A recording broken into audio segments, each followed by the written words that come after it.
Selamat datang di channel kami. Pertama, pengantar tentang uang dan spiritualitas. Hari ini, kita akan membahas topik yang sering dianggap tabu, yaitu hubungan antara uang dan spiritualitas. Apakah mungkin untuk mencapai kesuksesan finansial dengan memperdalam kesadaran diri dan nilai-nilai spiritual kita?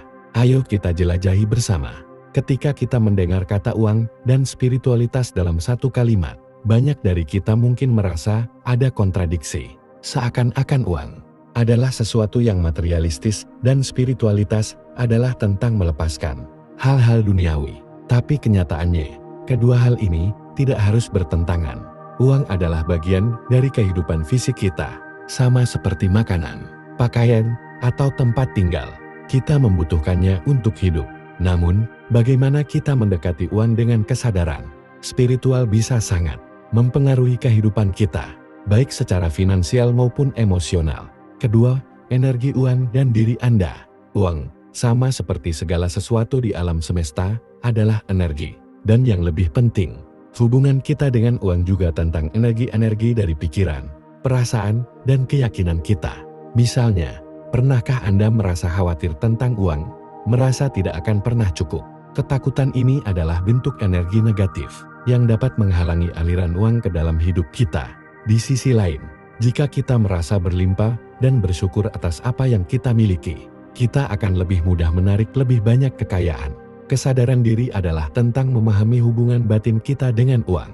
Apa yang kita yakini tentang uang? Apakah kita merasa layak untuk menjadi kaya? Atau kita merasa bersalah ketika kita menerima lebih banyak dari yang kita butuhkan? Ketiga, menggali keyakinan dan blok finansial. Seringkali, tanpa kita sadari, kita memiliki blok mental tentang uang.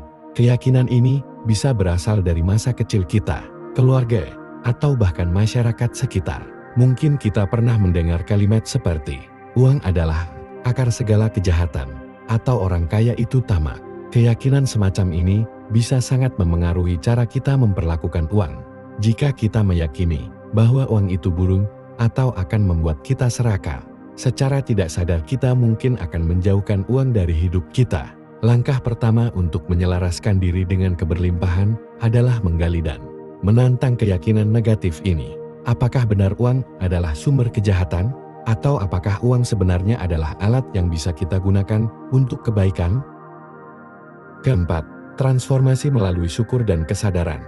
Langkah berikutnya adalah mengubah cara kita berpikir tentang uang melalui rasa syukur dan kesadaran. Ketika kita bersyukur atas apa yang kita miliki, kita memancarkan energi positif yang mengundang lebih banyak keberlimpahan. Luangkan waktu setiap hari untuk memikirkan apa yang Anda syukuri, terutama dalam hal keuangan. Meskipun Anda merasa belum punya banyak, selalu ada sesuatu yang bisa disyukuri, mungkin itu pekerjaan, mungkin peluang, atau bahkan hanya Rp1 yang Anda miliki. Selain rasa syukur, kesadaran juga berarti memperhatikan bagaimana kita menggunakan uang. Apakah kita menggunakannya dengan bijak dan selaras dengan nilai-nilai kita?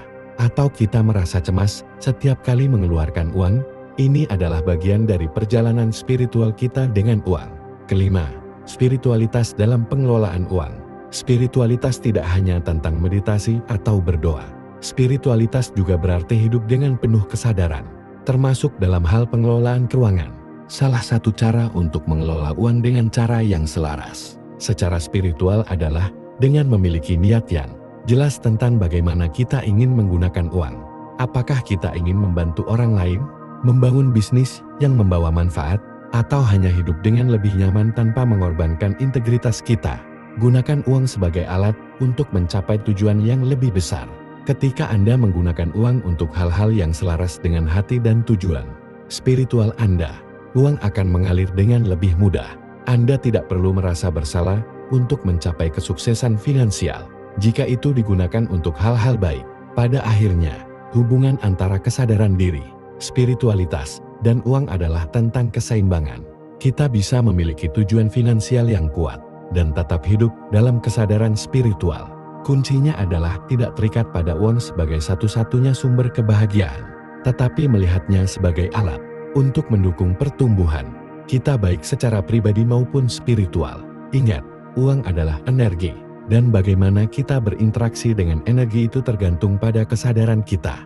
Dengan meningkatkan kesadaran diri dan mengelola uang dengan niat yang positif, Anda bisa mencapai keseimbangan antara kesuksesan finansial dan spiritual. Terima kasih telah menonton.